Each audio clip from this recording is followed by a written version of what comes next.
Երևանի մանկապարտեզներում տեղերի քանակը կրկնակի պակաս է երեխաների թվից։ Երեխաները պարտավոր են մեծանալ։ Դեռ 8 տարի առաջ այս մասին ասել է երջանկահիշատակ Գալուստ Սահակյանը։ Իսկ եթե երեխաները պարտավոր են մեծանալ, ապա ծնողները պարտավոր են մինչև երեխայի ծնվելը, մեծացնելը եւ լայքելը մտածել, թե որտեղ պետք է երեխային տանեն մանկապարտեզ, որտեղ հերթագրեն, որքան սպասեն։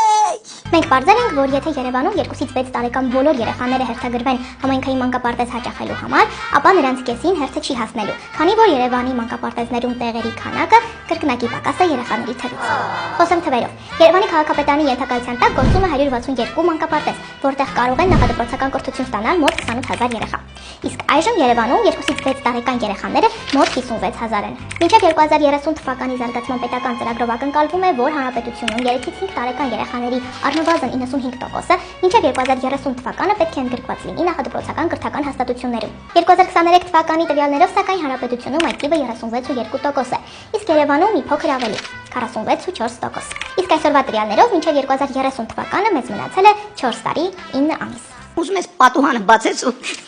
Առավել ծանրաբեռնված մանկապարտեզների, այս ուղղությամբ տարվող աշխատանքների, ծնողների անհանգստությունների ու նախընտրությունների մասին, ինչպես նաև